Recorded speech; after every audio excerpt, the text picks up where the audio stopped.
E o sinal, como que está chegando o sinal aí? Nós temos a preocupação com o sinal da internet, com o som do nosso dispositivo e também com a iluminação.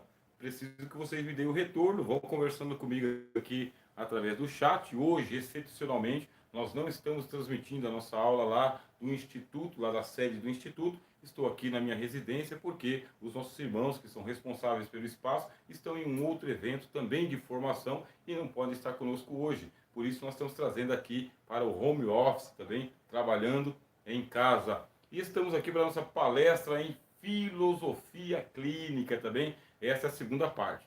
Na primeira parte eu perguntei para vocês, quem que é você? E você deve ter acompanhado todas as palestras, inclusive você que está chegando agora no nosso Instituto Sério de Educação Formal e está começando a participar das nossas palestras, você deve entrar em contato para receber as anteriores, tá bem? O nosso curso ele é corrido. Eu espero que dê tudo certo, tá bom? E nós vamos aqui prosseguir. A primeira pergunta é quem é você? E a segunda pergunta é por que você é assim e não de outra maneira? Já foi explicado para vocês, inclusive se você não tiver o nosso livro, deve entrar em contato para adquirir o livro, tá bem? O livro tem todos os conteúdos que eu estou falando para vocês aqui, mas eu trago mais conteúdos ainda, tá bom? Quer dizer que a gente vai enxertando, porque o livro não comporta tudo que é aquilo que a gente vai falando depois dinamicamente, tá bom? Aqui você vai ver uma ilustração, tá bem? Nessa ilustração, em azul, está assim. Por que que eu sou assim, tá bem? Aqui está a sociedade. Você é assim por causa da sociedade. Por que que eu sou assim? Você é assim por causa da sua família. Por que que você é assim? Aqui é o mundo. Você é assim, eu apresentei para vocês, por causa da genética, por causa das escolhas e das decisões. Ainda vamos falar sobre a sua educação, a sua cultura, as tradições, as novidades e os insólitos. Nós lemos aqui, tá bem? Olha, nenhuma resposta simplista vai ajudar você, tá bem? O indivíduo, a encontrar neste mundo equacionado invariáveis. Nenhuma resposta simplista vai ser oferecida por mim, professor Rogério de Souza, em nossas palestras em filosofia clínica. Nós não queremos dar aquela resposta acabada, pronta. Você vai lá, abre a tampa da lata e come o produto que está lá dentro. Não, nós vamos trabalhar as respostas. Existe uma série de respostas a serem oferecidas aqui, tá bem? Então, no quadro ao lado, nós apresentamos 10 fatores. O que é fator? É um vezes outro, multiplicado pelo outro, somado com o outro, que vai dar um resultado. São 10 fatores diferentes que vão se conjugar, tá bem, dentro de uma equação para deixar você do jeito que você está. Primeiro fator, a gente apresentou aqui nas aulas passadas. Esta é a aula de número 4, já do módulo 2, tá bem? Já na segunda parte do nossa filosofia clínica. Tem muita coisa que a gente já estudou daqui para trás. Se você ainda não estudou, precisa ir atrás, tá bom? Não pode deixar para depois. Comece a estudar imediatamente. Tem pessoas que estão dando depoimentos de que esse estudo de filosofia clínica está ajudando a pessoa a enfrentar problemas que antes ela fugia ou ela se desgastava muito. E agora ela está conseguindo enfrentar de uma outra maneira. Filosofia clínica é justamente para você. É para mexer com a tua consciência, com o teu comportamento. E hoje a aula é muito importante. Hoje a gente vai falar sobre decisões, tá bem? Decisões. Porque as decisões mudam o destino. Escolhas nem sempre mudam o destino, mas decisões mudam o destino. Eu vou falar a diferença entre escolhas e decisões. Por quê? Porque na primeira aula eu falei que você é assim por causa da sua herança genética. Tem coisa que você já vem trazendo dentro da sua memória genética, está programado biologicamente e vai ser assim até o dia que você partir dessa terra para o encontro com o Senhor. Existem coisas que são inalteráveis, tá bem? Faz parte de uma herança genética. Ainda na semana passada, nós falamos por causa das suas escolhas. O que é escolha? É porque o mundo tem um monte de coisas que é a sua totalidade e você vai pegando a sua parte do mundo, as suas escolhas, igual uma pizza. A pizza ela tem duas bandas. Uma parte é de mussarela, a outra parte é de calabresa. Nessa parte tem orégano, naquela parte tem cebola. E você tem que pegar a sua parte, escolher, tirar, colher para fora. Por causa das suas escolhas. Você é do jeito que você é, primeiro, por causa que você já trouxe uma herança genética. Segundo, Porque você faz as suas próprias escolhas. E uma coisa que eu tenho que responsabilizar você pelas suas escolhas. Como orientador aqui em filosofia clínica, eu vou dizer, pare de usar muletas, tá bem? Pare de responsabilizar os terceiros por escolhas que você mesmo fez. Enquanto você estiver procurando os culpados, o verdadeiro culpado vai se escondendo aí, atrás desses óculos. No caso, eu que uso óculos, né? Então pare de procurar o culpado na sombra. Olhe para o espelho e diga: você é o responsável por essa escolha. Foi você quem quis a parte de cebola.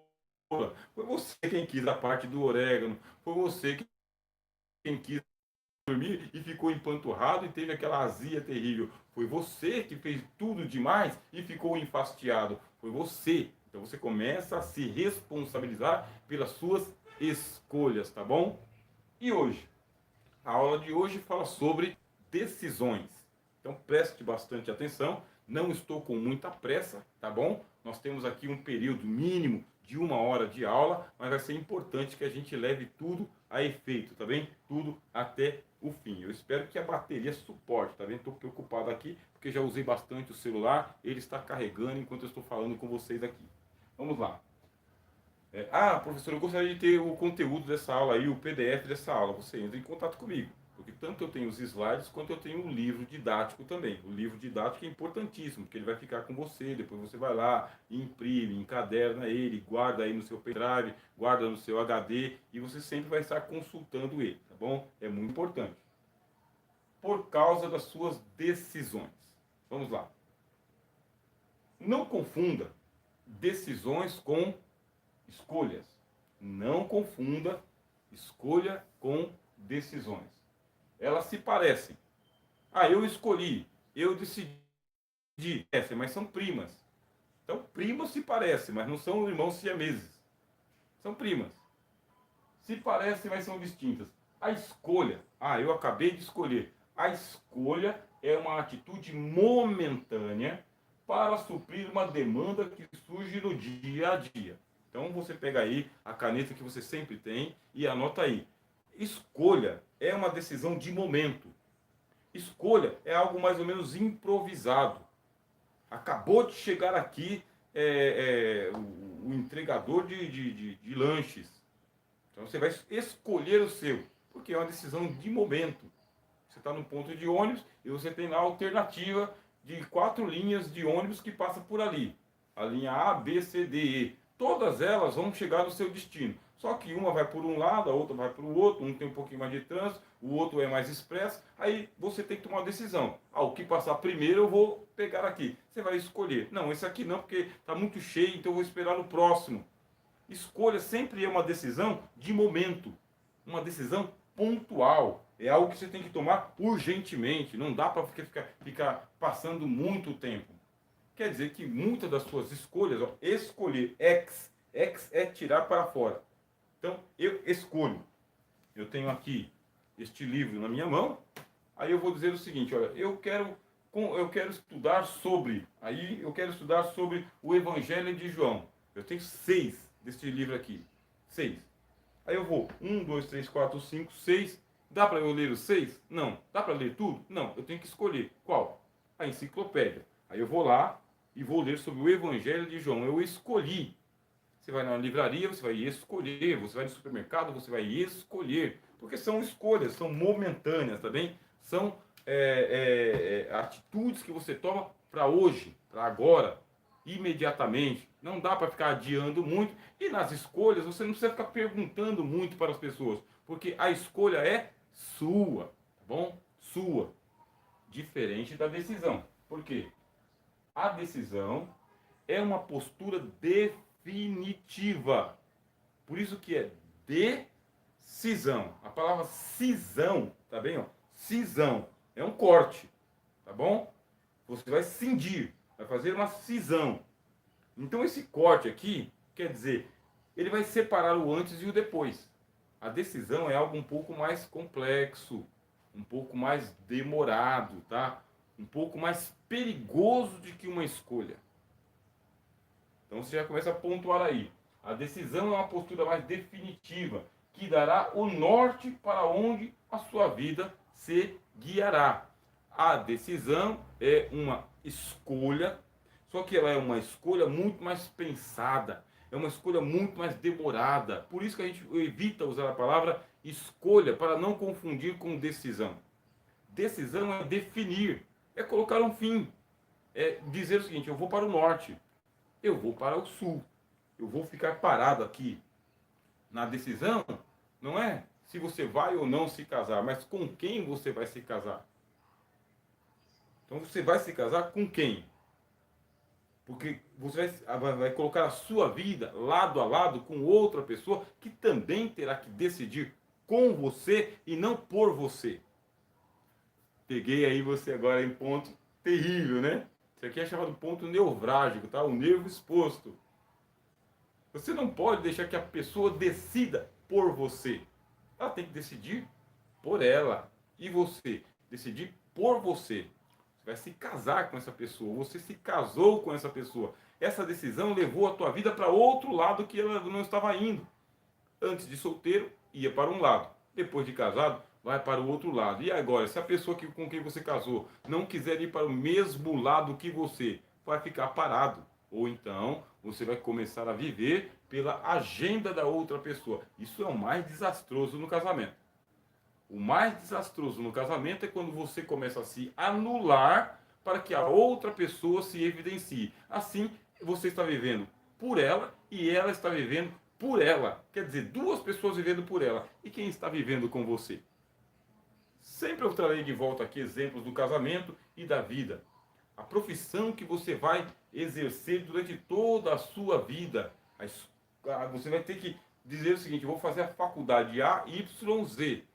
Essa faculdade vai demandar muito tempo de você, 2, 3, 4, 5 anos da sua vida, muito dinheiro, muito tempo que você vai gastar, muitos neurônios que você vai queimar. E se no final você descobrir que não era aquilo, o tempo já passou. Agora, o que é bom é o seguinte: a escolha, que é a primeira parte que eu falei para vocês, a escolha, você pode fazer assim: me arrependi, puxa, não gostei desse molho de macarrão que eu comprei aqui, deveria ter comprado outro molho de macarrão. Quer dizer que são arrependimentos mais rápidos. A decisão, depois que você percebe que você tomou a decisão errada, porque tem decisão errada, aí tem uma série de fatores que estão envolvidos e é nesses fatores que eu vou estar falando com vocês. Deixa eu só abrir aqui um pouco o chat para conversar um pouquinho com vocês. Eu já retorno para o conteúdo da aula, tá bem? Graças a Deus pela chegada de vocês. Nosso irmão Rosimeire nos dá boa noite, a paz. Nosso irmão Fabiano dando também um Deus abençoe. Que o Senhor te abençoe, irmão Fabiano, em nome de Jesus. Nosso irmão Lizardi dando um shalom, uma boa noite. Nosso irmão Gentili dando aqui a boa noite, a paz, professor Rogério. Que Deus abençoe, meu irmão, e ilumine a vida de todos os que estão aqui na live. Amém. Nosso irmão Rosimeire dá o amém para nosso irmão Elizardo. E aqui a gente está com o chat aberto. Daqui a pouco a gente retorna para conversar um pouco com vocês. Primeiro, então, a diferença entre a escolha e a decisão. A decisão demanda, tá bem, alguns fatores. Olha aqui, ó. Existem 3 fatores. Existem mais fatores. É que didaticamente só dá para trabalhar 3. É mais salutar e é mais pedagógico, tá bem? Trabalhar com 3. Os outros fatores a gente vai deixar para depois. Lembre-se que nós temos um curso de formação e esse curso de formação, olha aqui quanta coisa tem para a gente falar. Tem um monte. Gostaria de poder falar tudo de uma vez, mas é pedagógico? É produtivo? Vai adiantar alguma coisa? Não. Então nós vamos aqui 1 hora por semana, vamos falando aos poucos, os irmãos vão nos acompanhando, participe dessa formação. Se você não se matriculou ainda, se matricule, tá bem? Formalize, vamos levar esse negócio aqui para frente, porque tem muita coisa. Eu preparei um conteúdo muito importante em filosofia clínica, vai ter um módulo aqui que eu vou trazer para você a vida dos grandes estadistas do mundo. Vão ser biografias que eu vou abrir para você e vou mostrar para você por que Alexandre Grande era do jeito que era e não de outra maneira. Quem foi que imitou Alexandre o Grande, Gengis Khan, vamos falar de Salomão e outros grandes conquistadores e também pessoas importantes para a história mundial. Agora, é preciso que você se matricule para a gente poder dar continuidade àquilo que a gente começou. É um apelo, um convite também que eu faço a todos vocês. Existem 3 fatores que devem ser ponderados quando vamos tomar uma decisão de vida. Escolha, você decide ali na hora do mercado. Mas uma decisão de vida, você tem que parar muito para você pensar se você vai ou não tomar essa decisão. E outra coisa, sabe? A decisão é existencial. Como a decisão é existencial, é sua vida que está em jogo. É a tua vida. Não é a vida do teu pai, da tua mãe, é a tua vida. É o que você vai fazer com ela. Eu lembro do professor Sandoval, ele foi meu professor de metodologia científica quando eu estava fazendo teologia no Seminário Batista Enéas Tonini, tá bem? Então, o pastor Sandoval, ele costumava dizer o seguinte: o Rogério, Deus não vai julgar você porque você não foi um Moisés. Deus não vai julgar você porque você não foi um Davi. Deus não vai julgar você porque você não foi um Paulo. Mas Deus vai julgar você porque você não foi o Rogério. Você se escondeu atrás das biografias. Por isso, você tem que assumir a sua cadeira, a sua responsabilidade. Um outro amigo meu, sabe, muito amigo mesmo, chamado Eufrásio, uma vez a gente estava estudando sobre Schopenhauer. E quando a gente estava estudando sobre Schopenhauer, que escreveu o livro O Mundo como Representação da Vontade, ou O Mundo como Representação e Vontade, depende da tradução, estavam estudando Schopenhauer, e aí deu uma revolta em nós. E a revolta era a seguinte: por que eu tenho que ficar citando os outros enquanto que a minha vida está passando entre os meus dedos? Eu nunca vou ter coragem de assumir eu mesmo a minha vida e as minhas escolhas e as minhas decisões? Por isso, você está participando desse trabalho aqui de filosofia clínica. Precisa ser o autor da sua existência terrena. Nós não vamos entrar aqui na questão do transcendente, tá bem? Mas sim aquilo que é humano, demasiadamente humano, como disse Nietzsche, tá bem? Aí tem as decisões, porque a vida, quem vai viver ela para o resto da vida é você. Ou você vai estar celebrando porque fez uma grande decisão, ou vai estar lamentando porque fez uma péssima decisão.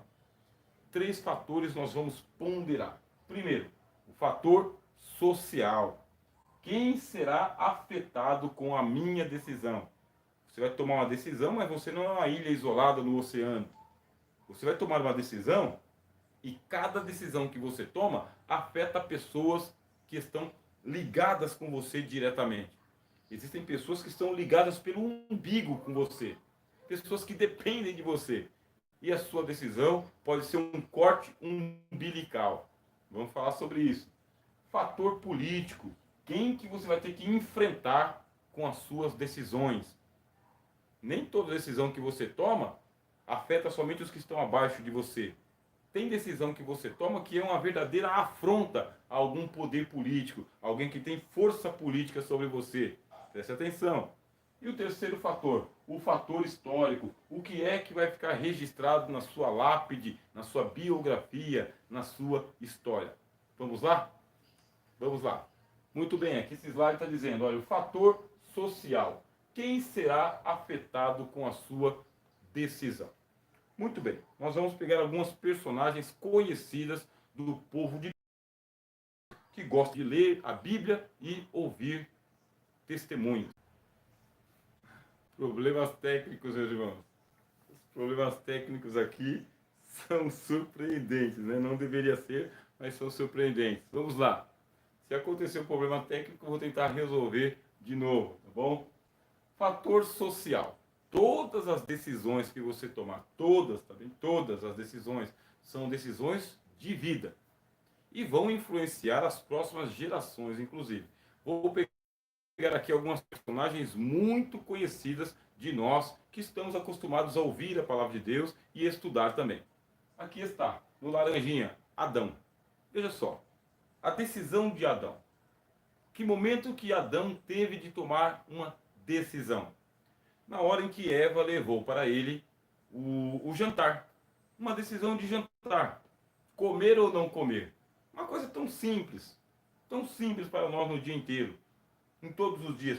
Comer ou não comer. Devo ou não devo experimentar do fruto do conhecimento do bem e do mal? Havia uma proibição.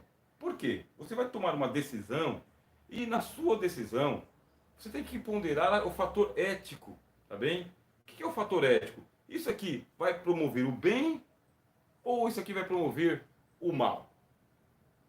Havia uma proibição, quer dizer que tem uma lei, você tem que levar em consideração a legislação. O que a lei fala sobre isso? O que isso vai repercutir? E de quem que vinha a lei? A lei vinha de Deus. Deus disse para Adão: Adão, todo esse jardim te pertence. Você vai pisar sobre ele, você vai governar tudo, Adão. Está tudo nas suas mãos. Você é um homem livre, você é uma mulher livre, mas você vai ser escravo das suas decisões. Nunca se esqueça disso. Você é o senhor da sua decisão, mas também você é o escravo das suas decisões. Você é o senhor e a senhora por causa que a decisão será sua, mas as consequências chegarão para você. E você vai se responsabilizar por elas. Então Deus disse: Adão, aqui está o jardim do Éden. Nesse jardim tem toda a árvore que possa imaginar na mente. Aqui estão os peixes, esses peixes aqui eles são seus. Aqui estão os pássaros, esses pássaros são seus. Aqui estão os animais selvagens, eles são seus também. Ali estão os animais domésticos, eles são seus também. Aqui você pode fazer o que você bem entende, Adão, porque tudo é teu. Tudo. Agora, aquela árvore, ela é a árvore do conhecimento. É a árvore do conhecimento do bem e do mal. No dia, Deus disse para ele, abrindo os olhos dele, no dia que você tomar aquela decisão de comer aquele fruto, naquele dia você morre. Certamente morrerás. E o hebraico, que é a Bíblia que foi escrita pelos judeus, o hebraico ele vai dizer, você morrerá morrendo. Você vai perceber a morte chegando. Não é uma morte que vem subitamente. Você vai sentir o sabor da morte, Adão. É uma decisão que está na mão dele. E ele passou, sabe-se lá quantos anos, ele e a companheira dele, tomando conta dos seus peixes, do seu jardim, das suas plantas. E Deus visitava o jardim de Adão na viração do dia. Todos os dias tinha culto na casa de Adão. Um momento aprazível entre ele e Deus. Até que um dia, a mulher dele chegou com uma refeição diferente para ele. E naquela refeição diferente, qual que era a fruta que estava ali ou o fruto que estava ali? O fruto do conhecimento do bem e do mal. Um fruto suculento, dizem as Escrituras Sagradas, porque era aprazível aos olhos e árvore desejável para dar o entendimento. Adão sabia que aquele fruto ele pertencia à árvore do conhecimento do bem e do mal? Com certeza, Adão sabia muito bem. Ele deu nome aos animais, ele deu nome para a mulher dele, ele era um cientista da época. Ele olhou para o fruto. A Bíblia diz, e comeu com ela. Eles partilharam daquela refeição. Tomou uma decisão. E com esta decisão, o que aconteceu? Diz o apóstolo Paulo, por um homem entrou o pecado no mundo, e pelo pecado a morte, e por isso todos pecaram. As suas decisões elas vão afetar diretamente as coisas que acontecem dentro da tua casa. Não tem como você tomar uma decisão isolado numa ilha. Você não é o Forrest Gump. Você não é só um contador de histórias. Você não é só um viajante errante, uma estrela cadente. Você é um ser gregário. E o ser gregário significa que você é uma pessoa que se agrega. E pessoas se agregam à sua volta. Tem gente que vai ser afetado diretamente com a sua decisão. E a decisão afetou quem? Por isso, todos pecaram. E o pecado do pai passou para o filho e para todas as gerações. Será que não teve consequências? Teve as consequências. E boas consequências não foram as melhores consequências. Por quê? Porque assim que ele comeu do fruto do conhecimento do bem e do mal, a Bíblia diz, se abriram os olhos e perceberam, ou descobriram, ou viram, ou conheceram que estavam nus. Nem toda decisão que você tomar vai ser aprazível. E você vai perceber, depois que você experimentar a sua decisão, você vai perceber que na boca, no paladar, é doce. Mas conforme vai descendo para o estômago, existe aquele amargor. E agora uma coisa puxa a outra. Toda a sua decisão é semelhante a um trem. Então você tem um carro-chefe. Você tem aquele que é a locomotiva. Mas você tem os vagões atrás. E quando Adão percebeu que estava nu junto com Eva, Aí eles tiveram que fazer o que eles nunca tinham feito antes. Eles tiveram que aprender alfaiataria. Tiveram que fazer aventais para si. E tiveram que cozinhar. Cozinhar o quê? Folhas de figueira, diz a palavra de Deus. E fizeram aventais para si. Fizeram a primeira fantasia de carnaval de toda a história. Veja só, homem ilustre, mulher ilustre, estava num alto cabedal, numa alta posição, e depois de uma decisão tão desastrada como essa, estão reduzidos a celebrar o carnaval dentro do Jardim do Éden, fazendo ali um carro de alegoria. Um carro de alegoria, e você tem que tomar cuidado com as suas decisões justamente por isso. Você tem uma vida centrada, você já é um adulto, você já é uma adulta, já é responsável por um universo, por um mundo, e de vez em quando as suas decisões vão transformar você num palhaço, vão transformar você numa palhaça. Você vai ficar administrando crises, e crises que são crises efêmeras. E por que crises efêmeras? Comparado com a posição que você estava galgando diante de Deus. Decisões sérias. Agora que estão envolvidos naquele problema, ao invés de cuidar dos seus pássaros, dos seus bichos, do seu rio, agora estão ali cuidando da cozinha. E que tipo de cozinha? Para os seus filhos? Não, estão cuidando da cozinha, de cozinhar folhas de figueira. Veja só o estado ridículo. Alguma das suas decisões pode te colocar como um verdadeiro, uma pessoa ridícula. Bom, se você tomou a decisão de ser ridículo, pelo menos eu vou respeitar. Você sabe que está fazendo o papel de ridículo. Agora, e quando você foi enganado por uma cobra? Porque Eva foi enganada por uma cobra. A situação é irônica. Você é uma pessoa adulta, você é uma pessoa inteligente, você é uma pessoa sabido e você é trapaceado por uma cobra, o bichinho que fica rastejando nos seus pés. Tome cuidado quem está influenciando as suas decisões, da onde estão vindo os conselhos que vão te levar para o buraco. É uma cobra que está te aconselhando, é um bicho efêmero, é um réptil. Você, ser humano, inteligente, intelectual, capaz, audaz, sabe? É uma coisa assim irônica, sabe? Você é muito capaz, muito potente e um bichinho asqueroso consegue influenciar suas decisões, que são decisões de vida. Tem que repensar urgentemente quem é que está te aconselhando. Dá uma olhada quem é que está te aconselhando. Às vezes a vida da pessoa está toda atrapalhada. Às vezes o histórico da vida da pessoa é um desastre e você ainda gasta tempo com essa pessoa. Toma cuidado. Está na hora de você pisar na cabeça dessa serpente e falar, vai consertar a tua vida. Você não tem condições de me orientar. O que você está dizendo é absolutamente louco, porque você tem que pensar nas consequências. Isso aí foi um exemplo que eu dei. Olha aqui o outro exemplo. Noé. Noé, ele vai tomar decisão. Quer dizer, o Adão tomou a decisão dele e carregou todo mundo com ele para o pecado. E agora o Noé? O Noé é o seguinte, o Noé ele é chamado por Deus para ele construir uma arca. Aí diz a palavra de Deus que com a arca Noé condenou o mundo. E por quê? Porque ele tinha que salvar a família dele. Foi chamado por Deus quando tinha 500 anos e depois aos 600 anos é que veio o dilúvio. 100 anos dentro de um projeto.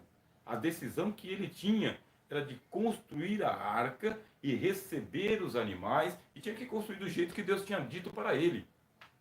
Quem ajudou Noé a cortar a madeira? Quem ajudou Noé a retirar o betume? Quem ajudou Noé na arquitetura? Quem ajudou Noé na engenharia? A gente não sabe.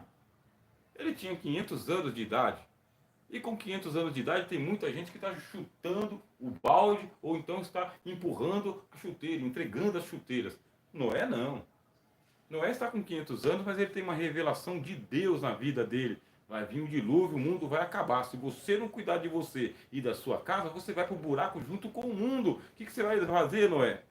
Deixa eu dizer para você que está me acompanhando aqui nessa palestra de filosofia clínica, tá bem? O mundo está acabando à sua volta. E tem muita gente que já jogou a toalha. Tem muita gente que já pendurou a chuteira. Tem muita gente que acha que é uma perca de tempo qualquer coisa que você possa imaginar. Acontece que Jesus não voltou ainda e você está vivo, está de pé. Olha você estudando aqui. Você pode muito bem começar hoje mesmo um novo projeto para a sua vida. Você pode hoje mesmo começar uma nova vida com a sua vida. Sabe que os rabinos vão dizer que Noé se casou com Naamá? Os rabinos dizem isso. Noé se casou com Naamá. Quem é Naamá? Naamá é uma das descendentes de Caim. Bom, ilustrativamente, tá bem? Ilustrativamente, esta mulher aí, dizem os rabinos, ela é a mãe do meretrício. Ela seria a mãe do meretrício. Isso aqui não é uma pregação, tá bem? É uma exposição de uma palestra para você, para dar um exemplo. Agora, Noé se casou com uma mulher que ela podia ter ali uma fama naquele tempo. Acontece que depois que se casou com Noé, ela mudou de vida. Tanto que ela mudou de vida que ela tem 3 filhos que ela dá para Noé: Sem, Cão e Jafé. E agora ela vai acompanhar o seu marido na construção de uma nova história e de uma nova vida. Então eu tenho que falar com pessoas aqui que estão recomeçando a sua vida, estão reconstruindo a sua vida.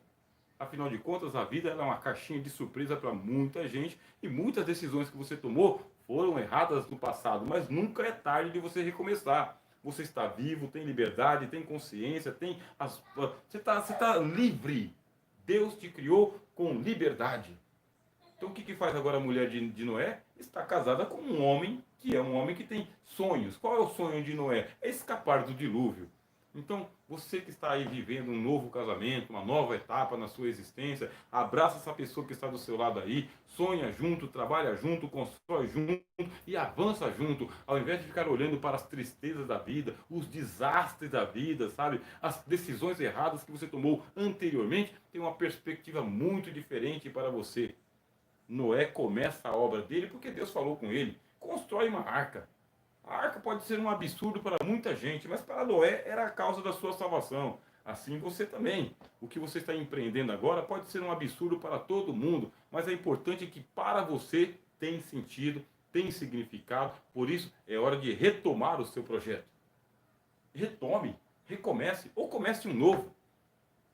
Tenho 500 anos, a vida já foi. O Enoque, que estava aqui profetizando até um dia desse, o Enoque não está mais. O Matusalém já está quase morrendo aí com mais de 960 anos, sabe? O meu pai. Sim, tem uma geração que já foi, mas a sua geração não foi ainda. Você está de pé. Você está vivo.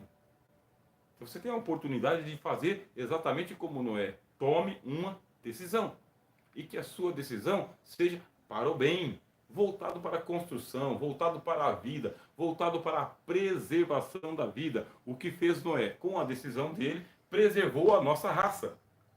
Nós estamos aqui com filhos de Noé. Porque a geração de Adão morreu toda no dilúvio. Qual que é a geração que está presente hoje? A geração dos filhos de Noé. Olha nós aqui.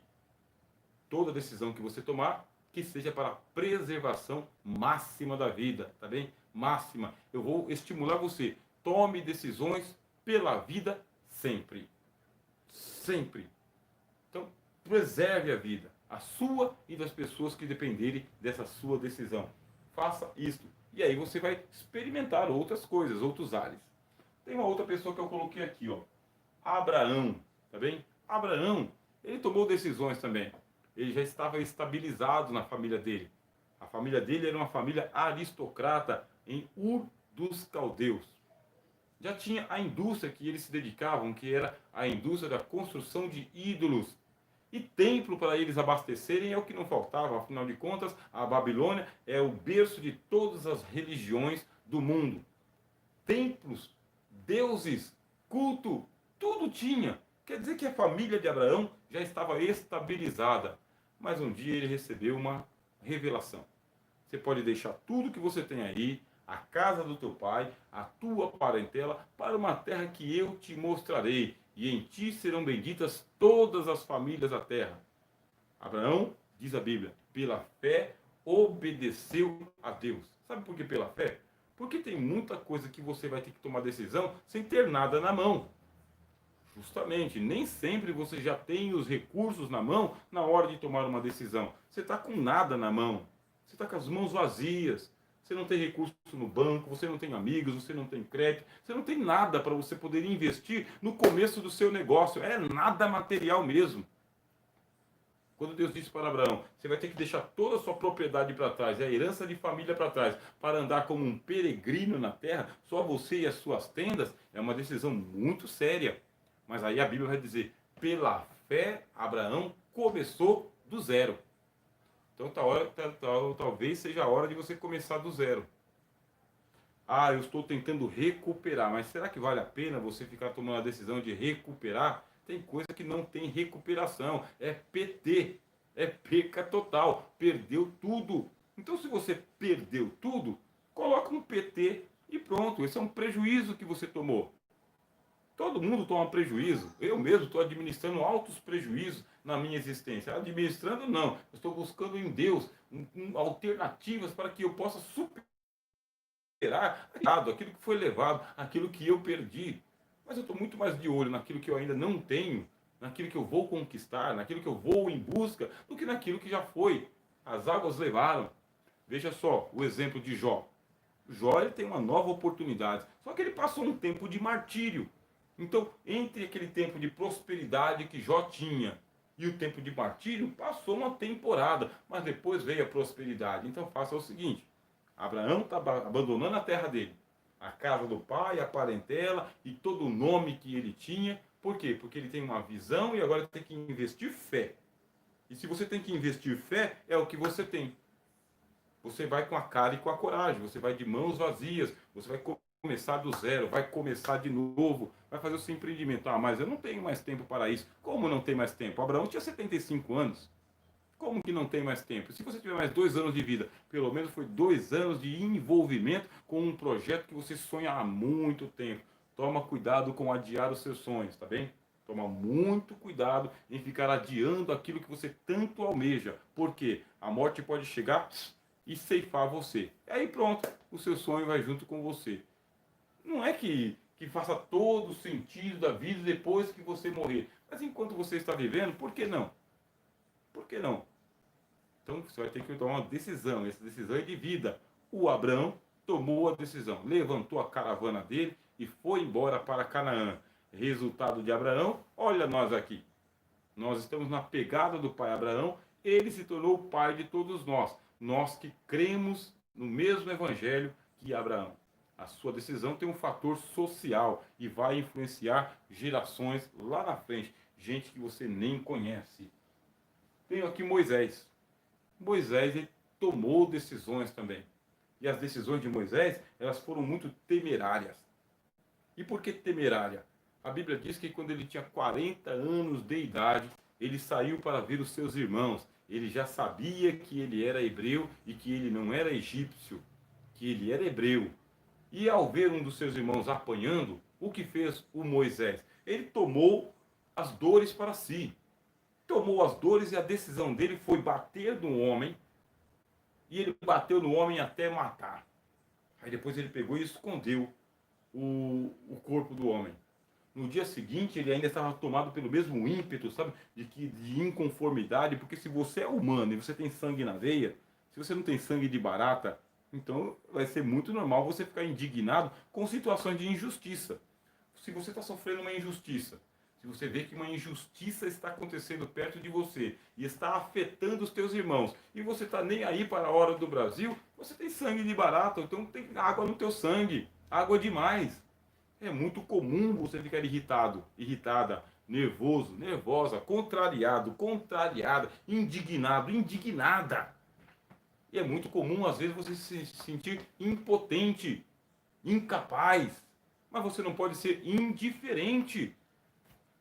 Deus lá nos céus está olhando para você nessa sua situação aí e você está nem percebendo que tem 2 tartarugas para você tomar conta e uma está indo embora e a outra está ficando prenha. O problema está dentro da sua casa, nas suas mãos, está afetando o teu sangue. Tem que mostrar que você está vivo, que você tem alma. Eu estou com medo de pecar contra Deus. Calma lá. Esse negócio de ter medo de pecar contra Deus também é natural para nós que temos piedade, mas você não pode ficar com medo de tomar decisões. As suas decisões elas vão afetar. Aí o que faz o Moisés? Ele vê que o irmão dele está apanhando, no outro dia ele sai indignado, ele esperava, diz para nós, o primeiro mártir da igreja, Estevão. Estevão falou, Moisés esperava que os judeus compreendessem, que os israelitas entendessem que ele era o libertador.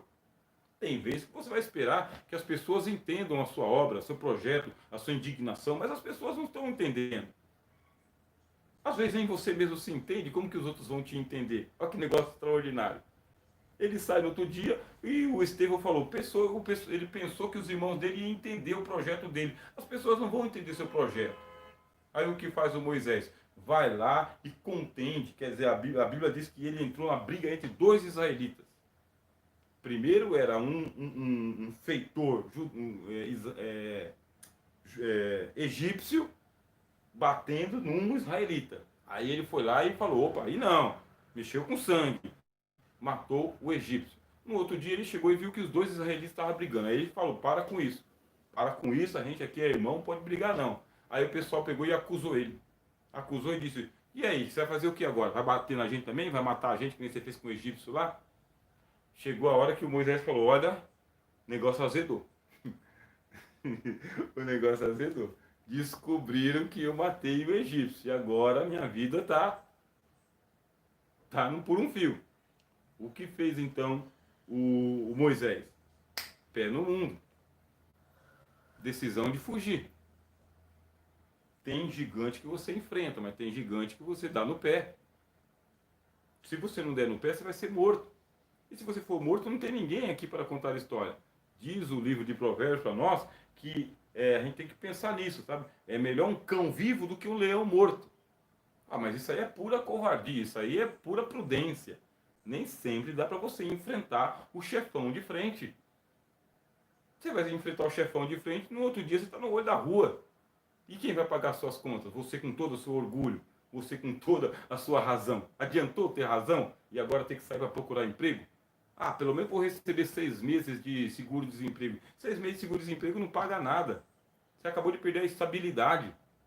O que fez o Moisés? A decisão de Moisés? Foi embora. Fugiu, teve que fugir. E não foi o único que fugiu, não. O Senhor Jesus, quando nasceu, o anjo chegou para José e disse o seguinte, pega o menino e a mãe, ó, para o Egito. Deus poderia ter dito para o anjo falar o seguinte, vai lá e mata Herodes, por causa que meu filho nasceu. Mas tem hora de fugir, meu irmão e minha irmã. Tem hora que você tem que se fazer de louco igual Davi. Você vai ser um idiota de todo mundo, tomando na cara o tempo todo, dando a cara a tapa o tempo todo, administrando loucura o tempo todo. Não, olha o Davi. Agora é a hora que ele está fugindo de Saul. Se ele está fugindo de Saul, aonde que Saul vai procurar ele? Em tudo quanto é canto. Procurou Saul, Davi em tudo quanto é canto. Aí ele foi parar na terra dos filisteus. Chegou na terra dos filisteus, viram que Davi era aquele general que entrava e saía e matava filisteu. Tinha até uma música para Davi. Você tem uma música para você? Tinha uma música para Davi. E na música para Davi era o seguinte, olha, Saul até que matou uns milhares aí, mas Davi, 10 milhares. O homem era famoso, mas quando ele chegou na terra dos filisteus, o que fez o Davi? Babava pelos cantos da boca, virou o bobo da corte. Então, deixa eu dizer assim para você, numa palestra de filosofia clínica, se faz de louco, se faz de bobo, se faz de besta. Tá vendo, mas não tá vendo, tá ouvindo, mas não tá ouvindo, tá sabendo, mas não tá sabendo, dá vontade de falar, mas você não sabe falar. Tem que aprender a ser estratégico também, para você poder se colocar numa posição melhor. Estender a linha da vida faz todo sentido. Muitas perdas que você e eu temos é justamente por estupidez sua, por loucura sua, por precipitação sua. Quem sabe se tivesse participado de uma filosofia clínica anteriormente, teria adiado a sua decisão. Tem muitas decisões que se você tivesse adiado, você não estava aí na amargura. Mas tudo bem, chegamos aqui nesse ponto. Isso é recomendação que se faça, ainda bem que não é pregação, né? Se fosse na pregação, tem que ser um pouco mais politicamente correto, né? Glória a Deus e aleluia. Mas uma palestra de filosofia clínica a gente pode avançar um pouquinho mais. E aqui está a pessoa do Senhor Jesus. A pessoa do Senhor Jesus teve que tomar decisões também. E as decisões de Cristo não podem ser decisões do naipe de Adão, de Noé, de Abraão ou de Moisés. As decisões de Cristo tem que ser a de um cordeiro imaculado. Jesus só tem a alternativa de acertar. Ele não tem a alternativa de errar. Ele só pode acertar. Ele só pode dizer a verdade. Porque ele diz, eu sou a verdade. Eu sou o caminho. E eu sou a vida. O Cristo não pode errar. Agora ele está numa situação horrível. A situação dele e de Satanás. Satanás está ali diante dele falando: se tu és o filho de Deus, transforma essas pedras em pães. E prova que você é filho de Deus, ou vai morrer de fome nesse deserto. E o Cristo tem que tomar uma decisão. Ou ele transforma as pedras em pães, ou ele suporta a fome. Aí a Bíblia vai dizer que, heroicamente, o Senhor Jesus vai dizer para o diabo o seguinte: nem só de pão viverá o homem, mas de toda a palavra que procede da boca de Deus. O diabo insistente, porque a tentação ela é assim mesmo. A tentação não é uma só, vai, vem e bate e volta. A tentação é uma situação que você vive, é um contexto que você vive. Você é colocado num deserto, numa solidão, uma coisa assim, é uma decisão só sua. Não tem como terceirizar as suas decisões. Aí o diabo vai dar mais uma. Você já está cansado, extenuado, com fome. Aí o diabo dá mais uma para você e te leva para a igreja. Porque foi isso que a Bíblia diz que o diabo fez com Jesus. Levou Jesus para o pináculo do templo. Levou para a igreja, quer dizer, para cima do púlpito. Colocou ele em evidência. Estando em evidência, fez a tentação para ele. Qual que é a tentação? Se tu és o Filho de Deus, é hora de fazer o milagre. Se você se jogar daqui, os anjos vêm te buscar. Quer dizer, você mesmo não quer fazer o milagre, os anjos vão fazer milagre para você. Outra tentação que o Senhor Jesus tem, que é que você é colocado também. Quantas vezes te falta o pão? Não estou falando que falta mesmo, falta o pão. Bem, falta o pão. Você não tem o pão. E aí você vai para a igreja. Quando chega na igreja, os testemunhos maravilhosos dos melhores milagres que Deus fez por todo mundo. E você é o esquecido da turma, cara. Você é a banda de pão que foi esquecido, tá vendo? A última fatia do pão de pão de forma. Você é o esquecido. Você é a última bolacha do pacote que está todo despedaçado. Você é tentado na igreja.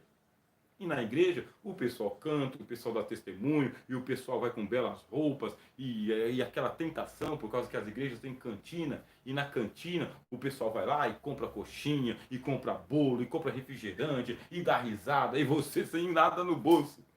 Você tem que sair antes da paz do Senhor, você tem que sair antes da bênção pastoral, porque se você sair depois, você vai ver todo mundo ali, sabe, feliz, contente, entrando no seu carro e indo para casa, enquanto que você está amargando uma tristeza dentro da sua casa. Tentação plena. Então a sua decisão é uma decisão espiritual, é uma decisão diante de Deus, de ser um adorador. Aí o Cristo vai dizer o seguinte: não tentarás ao Senhor teu Deus. E quando tudo que você tiver será só a palavra de Deus? Estou falando sério. Não é pregação, mas poderia ser pregação. Tem hora que você só tem a palavra de Deus e mais nada, tá bom? Mais nada. Você só tem um sermão. Você só tem a promessa. Só tem esperança. Você não tem mais nada. Você não tem prova nenhuma. Não tem o que dizer. E aí? Ou você bendiz ou você maldiz. A mulher de Jó disse para ele: cara, por que você está retendo ainda a tua sinceridade perante Deus? Nessa situação aí cadavérica, porque o Jó era uma caveira só, pele e osso. Por que você está mantendo a sua fé ainda nessa situação? Amaldiçoa logo a Deus e entrega a alma logo.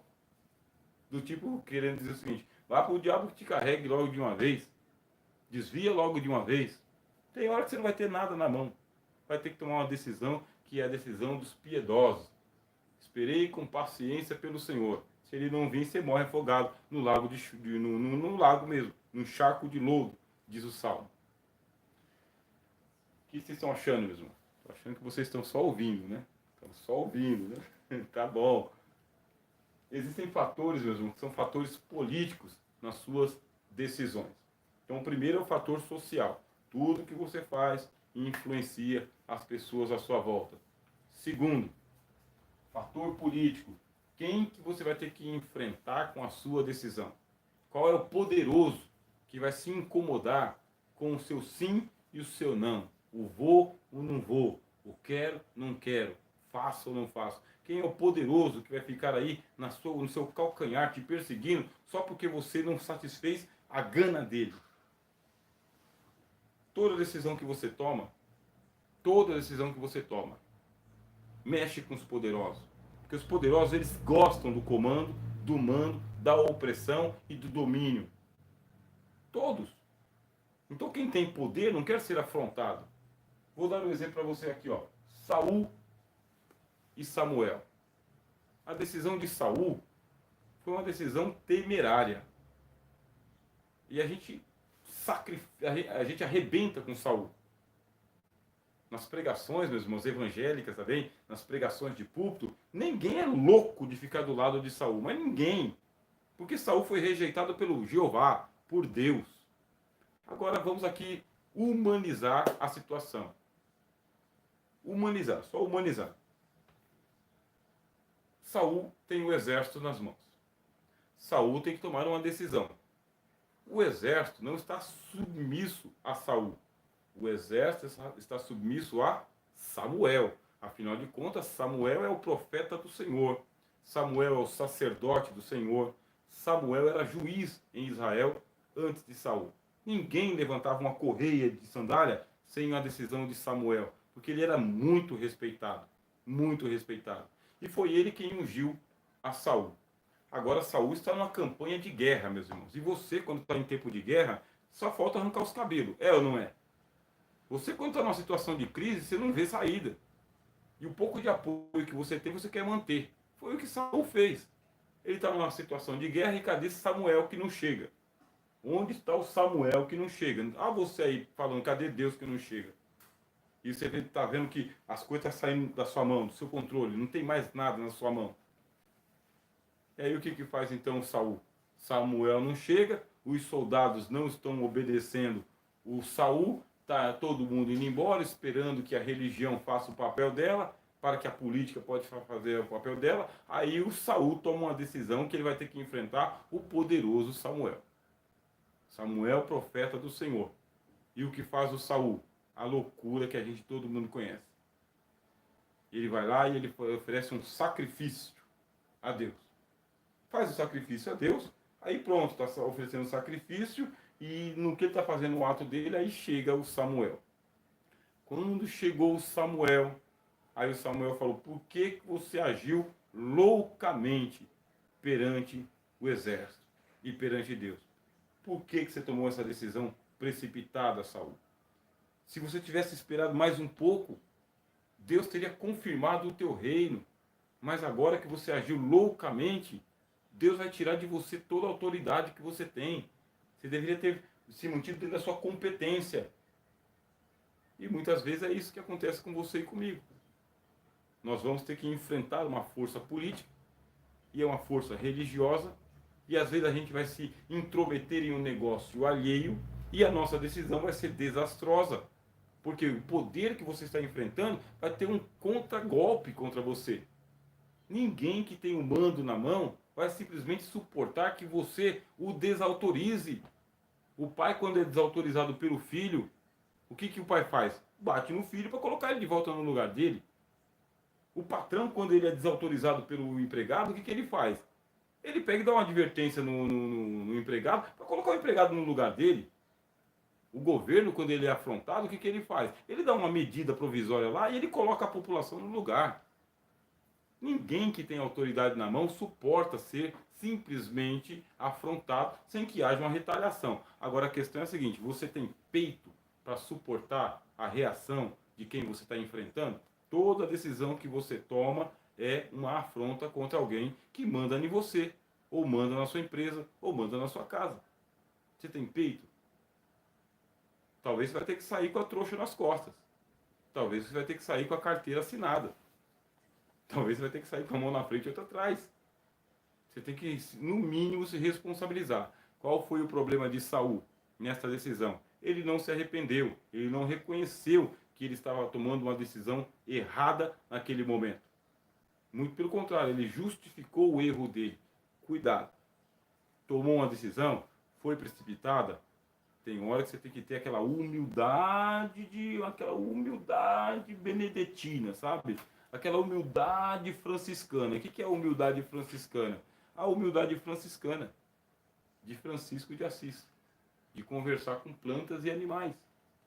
Tem que ser uma coisa muito pascalina, sabe? De Blaise Pascal, uma coisa bem humilde, uma coisa bem agostiniana, uma coisa muito humilde. De vez em quando tem que reconhecer que você enfrentou uma potestade, e essa potestade que você enfrentou aí estava na razão e você não.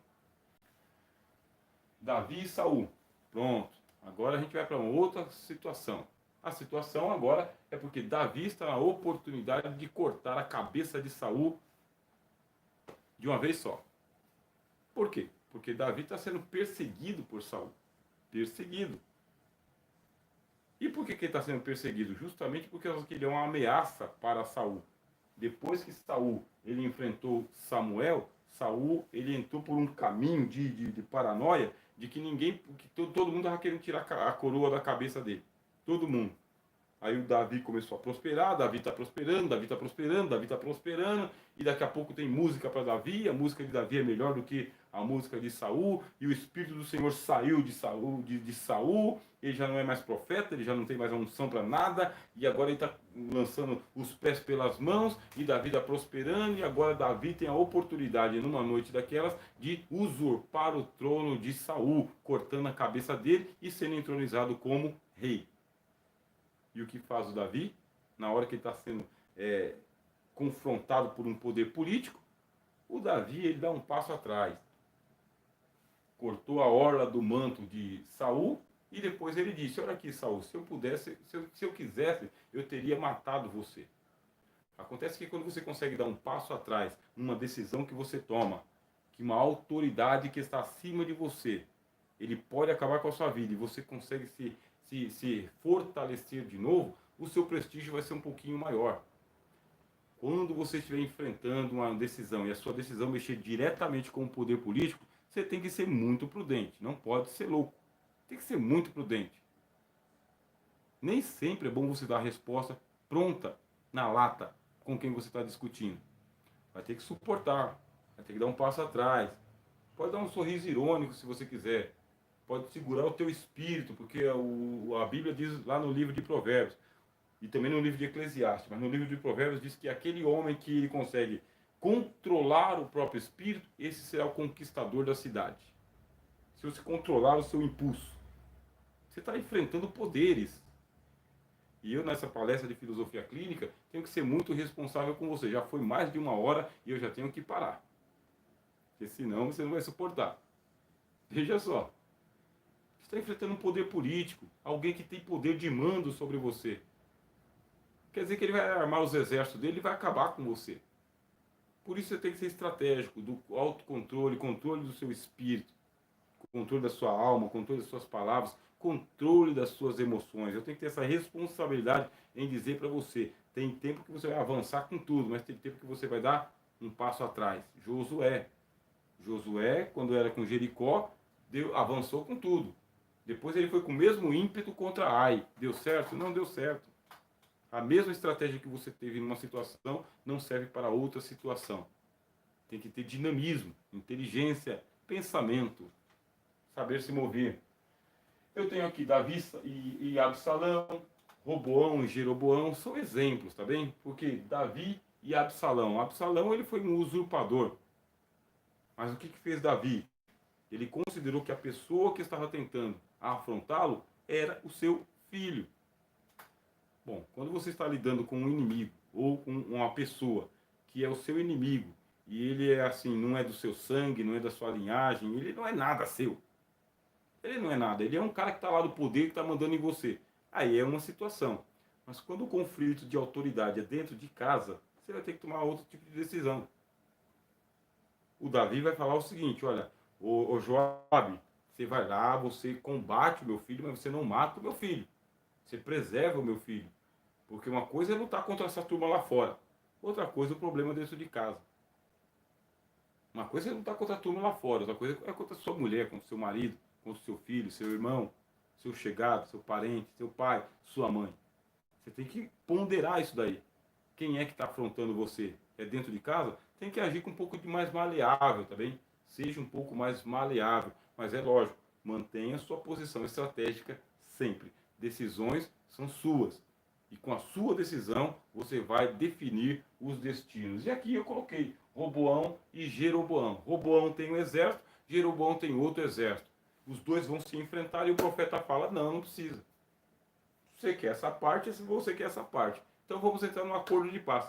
De vez em quando, nas suas decisões, você tem que dar o braço a torcer, e de vez em quando você tem que ter uma posição estratégica, e de vez em quando você tem que ser um diplomata. Nas suas decisões você tem que aprender a ser diplomata também. Não dá para você ganhar tudo para você. Então você vai ficar com uma parte, o outro vai ficar com a outra parte. Aprenda a diplomacia. Bom, essa aqui são os fatores políticos, quem que você tem que enfrentar depois. E aqui está o fator histórico. O fator histórico eu acho que eu vou deixar para a próxima aula, porque já foi 1 hora da nossa palestra aqui. E eu gostaria muito de explanar o seguinte. Mas eu acho que dá para resumir. Em 5 minutos eu consigo resumir.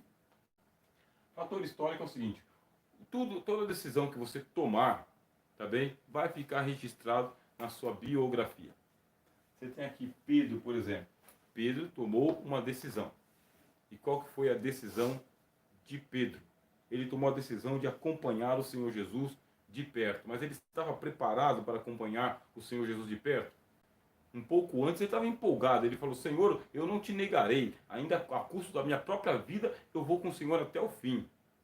Então uma coisa é você sustentar com as palavras, mas aí quando você vai enfrentar o problema de frente, você não sabe como fazer. E ele foi acompanhar o Senhor Jesus de perto, não estava preparado, e por isso aí ele entrou para a história como o homem que negou o Senhor Jesus 3 vezes. Nem sempre você vai estar preparado para enfrentar as coisas de perto. Tem que tomar uma decisão um pouco mais distancial. Se ele tivesse se distanciado, não teria negado o Senhor. Ele entrou para a história como o homem que negou ao Senhor Jesus. Aqui está o apóstolo Paulo. O apóstolo Paulo tomou uma decisão que ele não permitiu que João Marcos participasse da segunda viagem missionária. E agora, sempre que a gente lembra do apóstolo Paulo e suas viagens missionárias, a gente lembra que ele foi intolerante com João Marcos. E isso entrou para a biografia dele. Anos depois ele reconheceu que João Marcos era muito útil para o ministério e mandou chamar o rapaz de volta. Mas agora o rapaz já era discípulo de Pedro e não mais de Paulo. Quer dizer, tomou uma decisão e entrou para a história dele. Você tem que tomar cuidado com pessoas com quem você afasta de você. Você tomou a decisão de afastar uma pessoa da sua vida. Essa pessoa vai ter que seguir a vida dela. Vai ter que seguir a carreira dela, sem você. Você tomou uma decisão de afastá-la da sua vida. E é bom que você não fique torcendo para ela quebrar a cara, por causa que ela era inútil, ela era fraca, ela era desnecessária. Quem sabe não. Ela só era despreparada para aquele momento. Ele foi intolerante, o João Marcos pegou e foi ser discípulo de Pedro. E como discípulo de Pedro, escreveu o evangelho que o apóstolo Paulo não escreveu. E não é que Paulo não escreveu, Paulo escreveu 13 cartas. Mas ele não escreveu o evangelho segundo Paulo. Paulo escrevia de próprio punho. Agora, João Marcos para Pedro, ele era muito útil, porque Pedro soube trabalhar aquilo que Paulo não soube trabalhar. Então você está tomando decisões de afastar pessoas de você. Mas depois o apóstolo Paulo trouxe essa pessoa de volta. Quer dizer, quem são as pessoas que você vai tomar a decisão de aproximar de você? Tem gente que tem que ir embora e tem gente que tem que se aproximar. João, ele chegou para o Senhor Jesus e ele fala: Senhor Jesus, derrama fogo do céu e acaba com os samaritanos. Que decisão é essa? Essa é uma decisão que ele recebeu uma repreensão do Senhor Jesus. E ele entrou para a história como o Boanerges, o filho do trovão, aquele que pediu para o fogo cair sobre os samaritanos e consumir os samaritanos. Bom, tempos depois ele se tornou o grande evangelista da Ásia, o grande supervisor das igrejas da Ásia. Quer dizer que o tempo passou. E ele descobriu que nem sempre dá para simplesmente você pedir para fogo do céu e acabar com os seus problemas. Tem problema que você não vai acabar, você vai ter que dar a volta pelo outro lado. É a decisão de deixar para depois ou deixar para lá. Você viu quantas decisões você pode tomar? E essas todas foram orientadas por essa palestra de filosofia clínica. Na semana que vem nós estaremos de volta com a graça de Deus, já no Instituto Sede, já lá na sede, tá bem? Juntamente com os nossos irmãos e irmãs. Espero que você esteja também. E mais, eu espero que você se matricule em nosso curso de filosofia clínica. Peça para nós aqui todos os materiais que nós estamos disponibilizando. Divulgue este curso também e ajude-nos patrocinando a nossa obra. Primeiramente, em orações perante Deus e, logicamente, recebendo toda a formação. Aqui está Tiago. Tiago foi o último que teve que tomar decisões. E as decisões de Tiago ele vai ou não vai ficar como bispo da igreja de Jerusalém? E por que ele teve que tomar essa decisão de ficar como bispo da igreja de Jerusalém? Porque Pedro era missionário. E Pedro não podia permanecer na igreja de Jerusalém. E a liderança da igreja não podia ficar vagando de uma mão para a outra. Teve uma hora que Tiago teve que tomar a decisão de assumir o lugar de Pedro. E isso pode acontecer com você também. Talvez está chegando a hora de você assumir a posição de alguém. Alguém que está deixando o posto.